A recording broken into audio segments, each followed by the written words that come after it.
कौन चाहता है कि हंसें?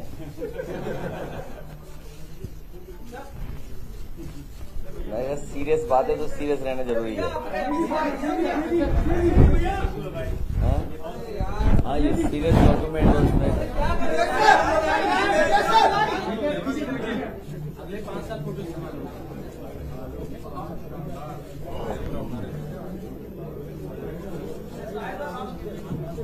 बहुत धन्यवाद।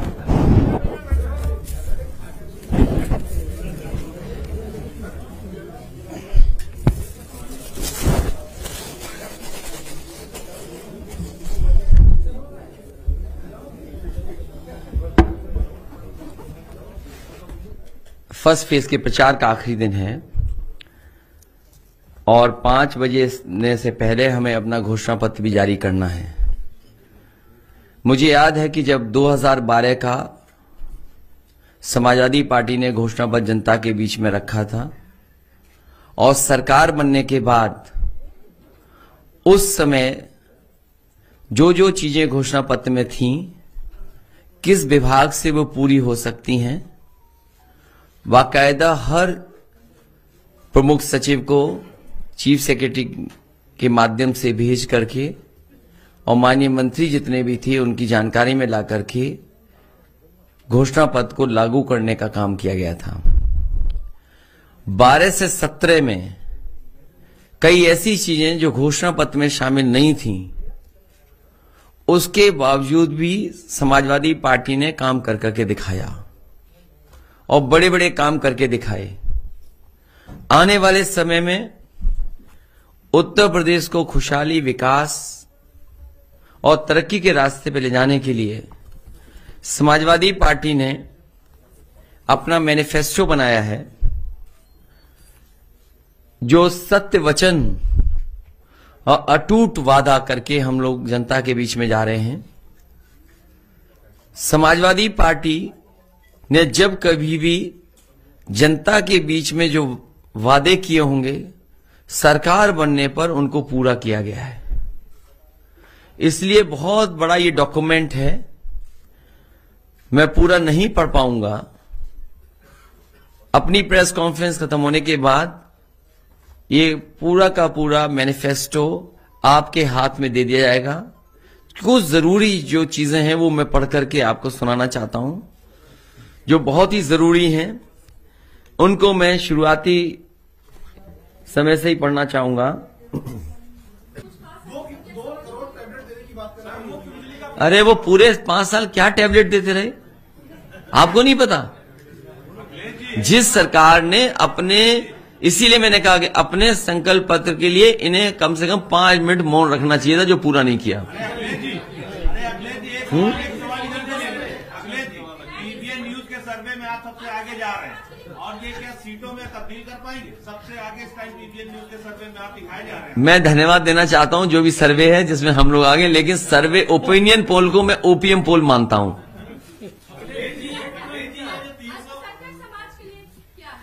इसमें आप पूरा पढ़ेंगी तो आप पाएंगी हर वर्ग के लिए है और विशेषकर अल्पसंख्यक समाज के लिए भी है।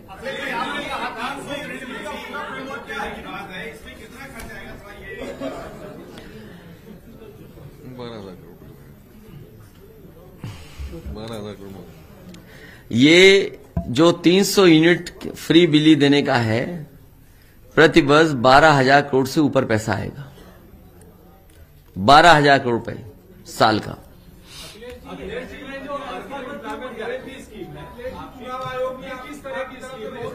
इसको डिटेल में पढ़ लेना। और मनरेगा की तरह, बिल्कुल मनरेगा की तरह।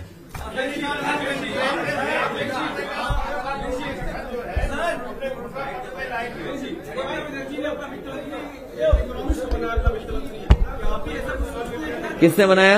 एक इकोनॉमिस्ट को ममता बनर्जी ने, एक अर्थशास्त्री को अपना वित्त मंत्री बनाया है। आपकी इतनी सारी स्कीमें, क्या आप ऐसा कुछ सोचते हैं वित्त मंत्रालय किससे स्थापित करें? देखिए, मुझे याद है जिस समय मुझे डायल 100 लागू करना था उत्तर प्रदेश में, तो सबसे जानकार आईपीएस उन लोगों को साथ लिया और प्रोफेसर वेंकट, जिन्होंने हैदराबाद में सबसे पहले शुरू की थी एम्बुलेंस सर्विस 108, उनको सरकार के साथ जोड़ करके, उनको सरकार का एडवाइजर बना करके उस योजना को समय पर पूरा किया और आज भी वो योजना चल रही है।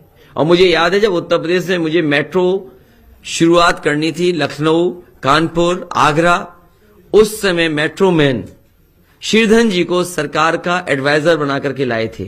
तो ये जरूरी बनता है कि कई बार कुछ क्षेत्रों के एक्सपर्ट्स की जरूरत पड़ती है और एक्सपर्ट्स से आपको मदद मिल जाती है।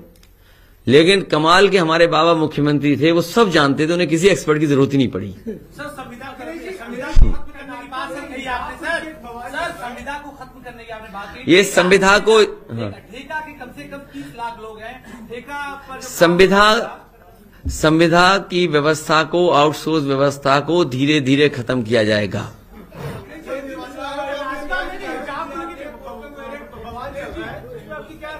मैं अभी टीवी नहीं देख पाया, मुझे जानकारी नहीं है।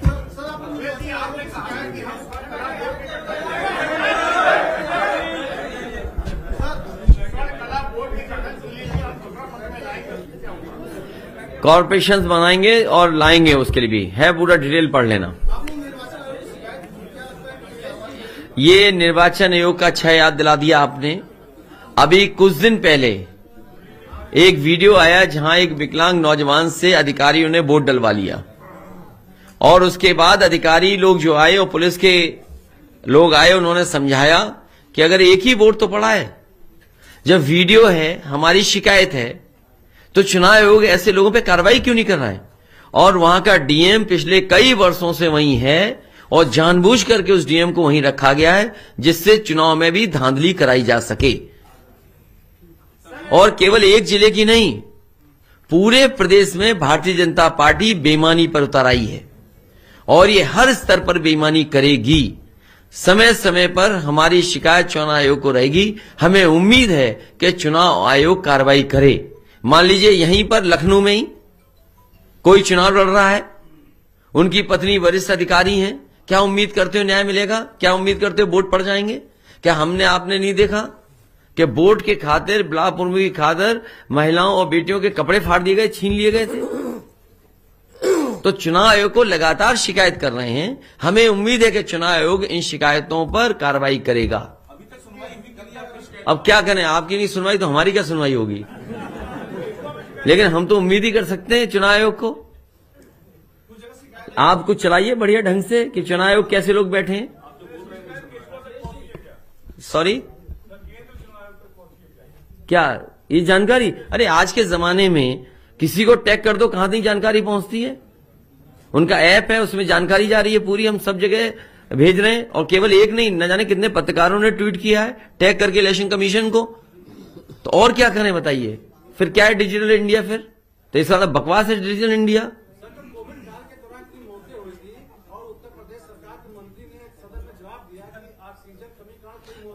भारतीय जनता पार्टी से अच्छा झूठ को नहीं बोल सकता। भारतीय जनता पार्टी को अपना नाम बदल लेना चाहिए, भारतीय झूठी पार्टी रख लेना चाहिए नाम।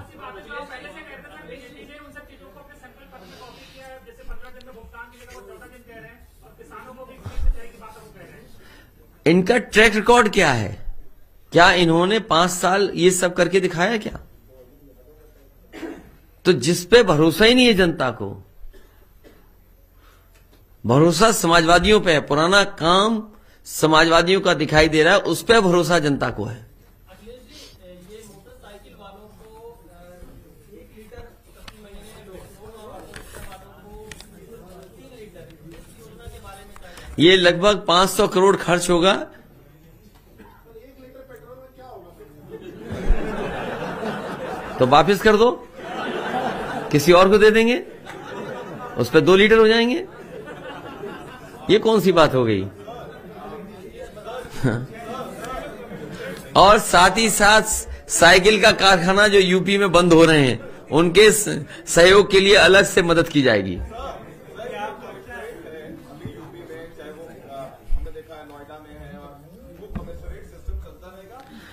इस पे विचार किया जाएगा, क्योंकि जो कमिश्नर बन रहे हैं उन्होंने अन्याय ज्यादा किया है। जो लोग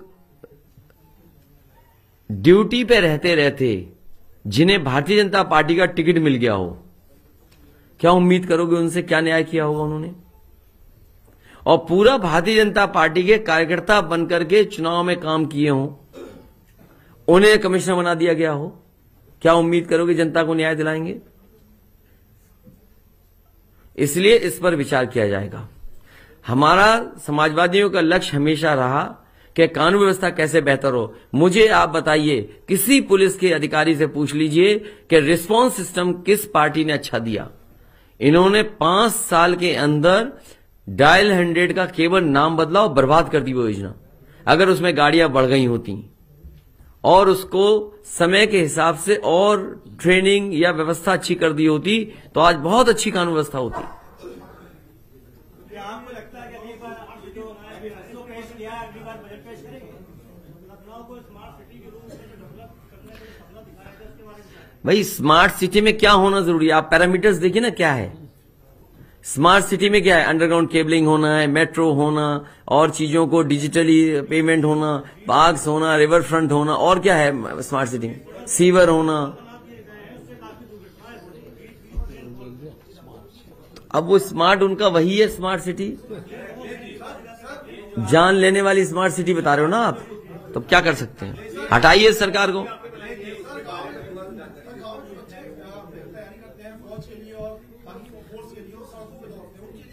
उसके लिए मैंने तय किया था, इसलिए मैंने कहा समय समय पर कुछ घोषणाएं की, उन सबको शामिल हम कर रहे हैं अपने मैनिफेस्टो में।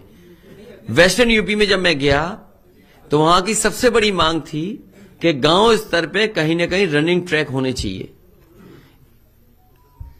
समाजवादी सरकार में स्टेडियम भी बने थे, और अगर रनिंग ट्रैक्स भी बनाने पड़ेंगे या जिला स्तर पे या ब्लॉक स्तर पे, तहसील स्तर पे, या कहीं ग्राम सभा में जहां जमीन उपलब्ध होगी, वहां रनिंग ट्रैक कच्चे भी अच्छे बनाए जा सकते हैं जिसमें लागत कम लगेगी।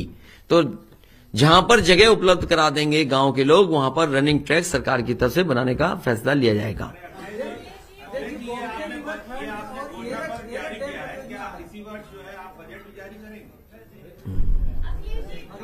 उम्मीद तो यही है।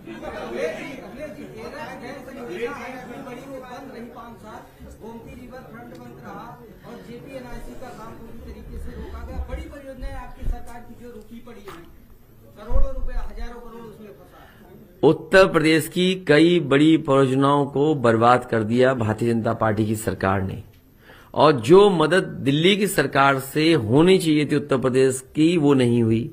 उदाहरण के लिए जितने भी उत्तर प्रदेश के एक्सप्रेसवे बन रहे हैं, क्या भारत सरकार ने कोई बजट की मदद की है? भारत सरकार ने अपने अपने प्रदेशों में तो अच्छे अच्छे एक्सप्रेसवे दिए हैं, बजट एनएचएआई का दिया है, लेकिन उत्तर प्रदेश जिसने 2 बार सरकार बनाई, उससे क्या भारत सरकार ने कोई एक्सप्रेसवे दिया? 1 लाख करोड़ का देश का बन रहा है एक्सप्रेसवे। हम ये जानना चाहते हैं कि बुंदेलखंड एक्सप्रेसवे, गंगा एक्सप्रेसवे या अन्य एक्सप्रेसवे जो उत्तर प्रदेश में बनने थे, उसमें क्या भारत सरकार ने मदद की है? जब भारत सरकार कोई मदद नहीं कर रही है, एनएचएआई का भी पैसा दूसरे प्रदेशों में जाते जा रहा है, आपके प्रदेश को नहीं मिल रहा। तो ये भेदभाव करने का काम भारत सरकार ने भी उत्तर प्रदेश के साथ किया है।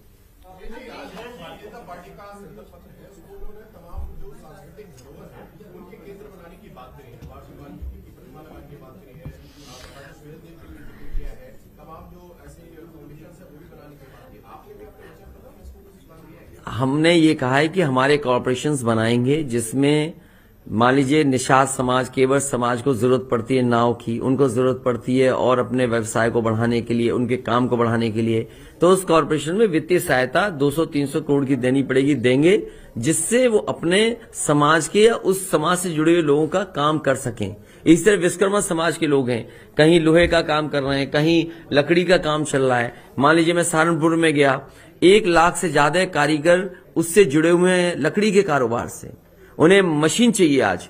तो अगर हम वो कॉर्पोरेशन बना लें और उस कॉर्पोरेशन से वित्तीय सहायता देनी पड़े, उनको ट्रेनिंग देनी पड़े, जो इंटरनेशनल डिजाइन्स की आज डिमांड है, जो इंटरनेशनल स्टैंडर्ड्स बने उनके बारे में उन्हें जानकारी हो, तो ये कॉर्पोरेशन से वित्तीय सहायता देकर के मदद की जा सकती है। और जहां तक ये प्रतिमाएं लगाना, महापुरुषों को रखना, अपनी संस्कृति धरोहर को बचाना, अरे रिवर फ्रंट था, याद करिए विश्वकर्मा समाज के जयंती के दिन मैंने कहा जयंती की छुट्टी भी होगी और भगवान विश्वकर्मा जी की मूर्ति भी लगेगी। 24 किलोमीटर का रिवर फ्रंट है, जितने भी हमारे महापुरुष होंगे उनको सबको 500-500 मीटर डिवाइड कर दिया जाएगा, तो कितने महापुरुष हो गए? 24 किलोमीटर का है रिवर फ्रंट, 12 किलोमीटर इधर 12 किलोमीटर इधर, 24 किलोमीटर हो गया। हर एक महापुरुष को 500 मीटर दिया जाएगा। तो सोचिए अगर कोई बच जाए तो हमें बता देना आप, हम उनको भी दे देंगे सम्मान। क्यों? अच्छा, रिवर फ्रंट से अच्छा कुछ हो तो बताओ।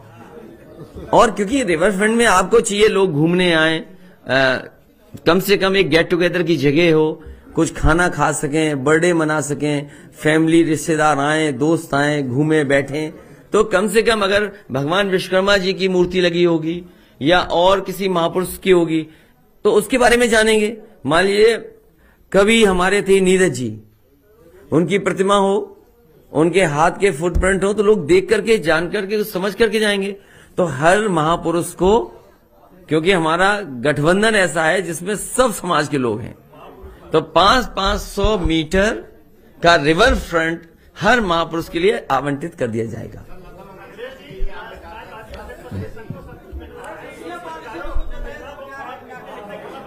आपके घर और जो ये नए नए पत्रकार आ गए डिजिटल वाले, इनके लिए भी सहयोग होगा पॉलिसी के तहत, क्योंकि बड़े लोगों की तो बड़ी बजट से मदद हो जाती है। अरे कुछ बात छिपी तो रहने दो भाई। जैसे बहुत सारे अपने अच्छे पत्रकार हैं जो डिजिटल प्लेटफॉर्म पे हैं, तो बाकायदा पॉलिसी ला करके उनकी भी मदद होगी। नए जमाने में यही होना है। और जो बड़े पत्रकार हैं उनके पास तो बड़ा बजट वैसे ही पहुंच जाता है, और छोटे पत्रकार सब जानते होंगे बड़े पत्रकार को कितना बजट मिलता हुआ है। 5 साल में कईयों को तो 100-100 करोड़ मिल गया। अब वो कम न्यूज दिखाएंगे, नहीं बनाएंगे। और मुझे याद है कि आशा भोसले जी सैफई आई थी, और कई बार बहुत सारे ऐसे लोग आते थे। उस समय प्रयास हुआ था कि लता मंगेशकर जी सैफई आए, लेकिन वो स्वास्थ्य की वजह से उस समय नहीं आ पाई थी। उनके लिए भी इटावा में, क्योंकि बहुत सारे सेंटर हैं, आगरा है, जैसे मान लीजिए आगरा में सेंटर था हमारा म्यूजियम, जिसको मैंने कहा कि गंगा जमुनी तहजीब का म्यूजियम बनेगा, वो एज इट इज पड़ा हुआ है। तो ये जो लोग बड़े बड़े लोग हैं, लता मंगेशकर से बड़ा कौन रहा है? जैसे 30,000 के लगभग गाने गाए हों, हजारों फिल्में गाने दिए हों, और इतना बड़ा नाम, तो अगर उनके याद में कुछ वहां बन सकेगा तो जरूर बनाया जाएगा। आगरा बना हुआ है ना, आगरा में तो पहले से। सर, पुलिस कर्मियों के लिए कई सारी घोषणा की है, वीक ऑफ की बात आपने कही है, उसमें पीएससी भी आती, कई सारे विंग्स हैं, तो क्या सबके लिए बात ये लागू हो रही है या सिविल जो पुलिस कर्मी? नहीं, सभी के लिए होगी। एटीएस का कहां बनवा रही सरकार? कहां पे? देखिए,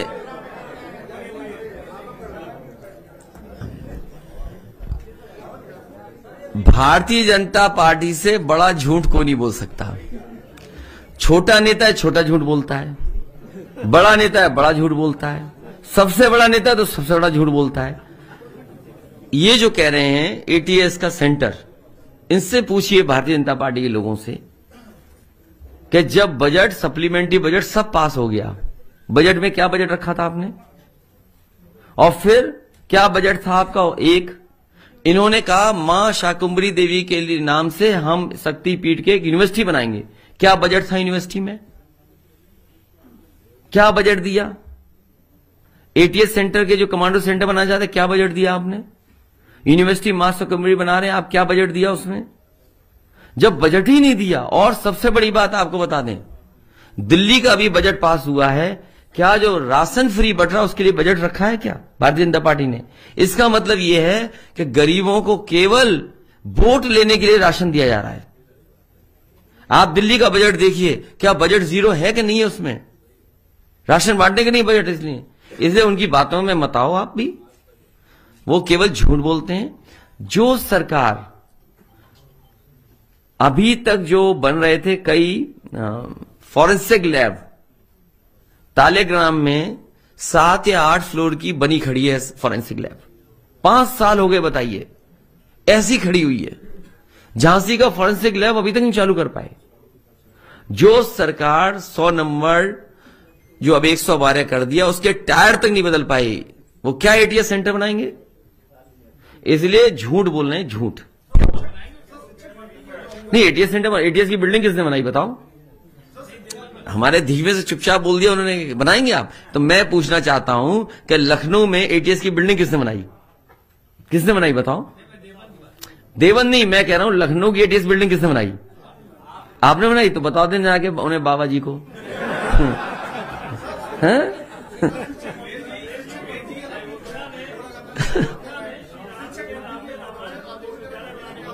क्या चीज?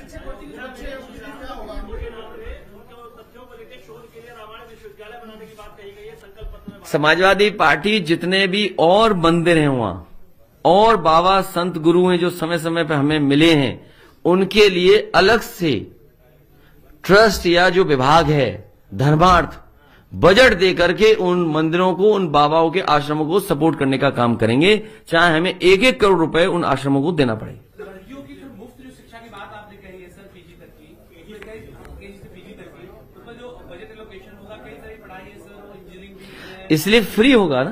पहले भी किया था समाज सरकार में, पहले भी कर रहे थे फ्री, फिर करेंगे फ्री। उन सभीयों का मैंने लिखा है, जितने बच्चे आंदोलन कर रहे थे, चाहे वो शिक्षा मित्र हों, बीएड वाले हों, टीटी वाले हों या रोजगार सेवक हों, उन सब की समस्या का समाधान समाजवादी सरकार में होगा। एक बड़ी समस्या रहती है सर, बच्चों जो प्राइवेट स्कूल होते हैं उसमें बार-बार किताबें खत्म हो जाती हैं, तमाम अपनी बोर्ड लगा रहा आम आदमी पार्टी ने फीस के लिए किया है, प्राइवेट स्कूल अपनी मनमानी फीस होते हैं, ड्रेस खरीदते हैं, एक्स्ट्रा चार्ज लगाते हैं। इस सरकार ने तो जो गरीब बच्चे प्राइवेट स्कूल में पढ़ने जा रहे थे, जिनको समाजवादी सरकार में सुविधा मिलती थी, पैसे मिलते थे, वो भी खत्म कर दी योजना। इस पर भी विचार करेंगे।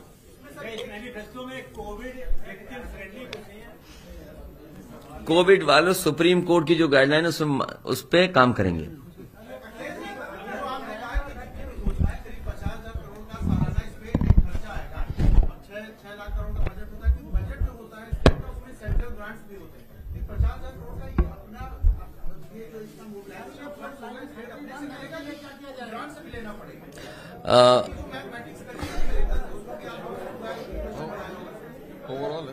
नहीं, जब आप इन पॉलिसीज को लागू करेंगे तो ओवरऑल बजट में से निकालकर ही आप इनको लागू कर सकेंगे। 10% भी नहीं बनता। और जबकि हाँ, अगर 6 लाख करोड़ का देखेंगे तो 10% भी नहीं बनता है उतना। तो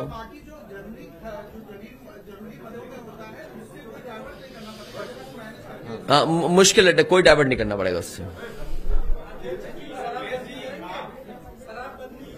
मैं अभी फतेहाबाद गया था, नहीं एतमादपुर, वहां पर आलू को लेकर के बड़ी चिंता थी किसानों को कि कोल्ड स्टोर में आलू सड़ता है, आलू की कीमत नहीं मिल रही है। तो समाजवादी पार्टी ने और हम लोगों ने कहा कि जो एग्रीकल्चर प्रोफेसर चुनाव लड़ रहे हैं, क्या कर सकते हैं। पहले जो मार्केट था, हमारा पत्रकार साथी ने बड़ा अच्छा सवाल पूछा है, लेकिन उसमें हमारी मदद ये करना कि जिस समय भारतीय जनता पार्टी की सरकार आई थी, उसमें उस समय वोडका का शेयर मार्केट में क्या था, और आज जब भारतीय जनता पार्टी सरकार से बाहर जा रही तो वोडका का शेयर कितना हो गया है। तो अगर आलू से संबंधित कोई हमें कारखाना उद्योग लगाना पड़ा, और उद्योग कारखाना लगाने के लिए चाहे फूड प्रोसेसिंग हो, चिप्स हो या और चीज हो, वो लगानी पड़ी तो लगाएंगे, और चाहे सब्सिडी 100, 200, 300 करोड़ देनी पड़ी देंगे। हाँ? हो गई? हाँ, हो जाएगी। उनकी तो बहुत अपराधी है उधर। उनसे बच के रहिए बस। सर जो जिला अस्पताल है सर, जिला अस्पताल को आपने बेहतर करने के लिए कहा है। देखिए, वो इसीलिए मैंने कहा डीकंजेस्ट सिटी, या जो अस्पताल हैं, जो हमारे अस्पताल बने हैं जिला अस्पताल, वो बहुत ही खराब स्थिति में है। जो जिला अस्पताल है वो खराब स्थिति में, जगह बहुत है उनके पास, लेकिन जिस समय बने थे उस समय मानक अलग थे, उस समय इतना अच्छा इंफ्रास्ट्रक्चर नहीं बन पाया था। तो इस बार समाजवादी सरकार बनेगी तो जिला अस्पतालों को भी नया इंफ्रास्ट्रक्चर तैयार करेंगे, जिससे वहां पर सुविधाएं गरीबों को सब मिल सकें।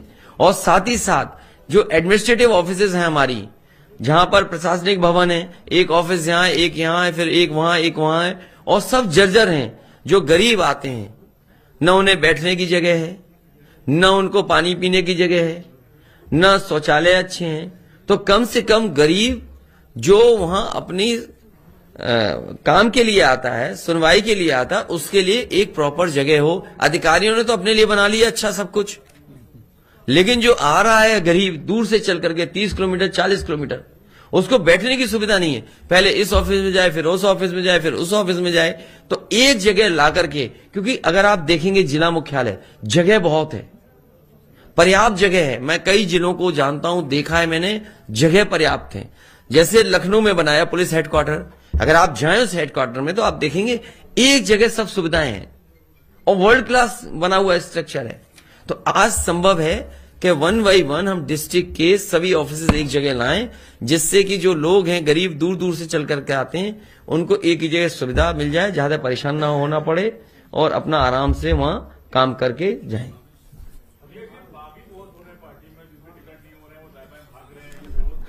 तो जिनको अब भाई क्या कर सकते हैं उसके लिए, कोई नहीं कर सकता। अगर हम आज लाना चाहें तो भाजपा के भी भाग के आ रहे हैं, अभी भी तैयार हैं। लेकिन मैंने उस दिन कहा था कि आज के बाद भाजपाइयों को नहीं लेंगे, इसलिए अगर अभी भी दरवाजा खोल दें तो कुछ आने को अभी भी तैयार हैं। तो हम एडजस्ट कैसे करेंगे?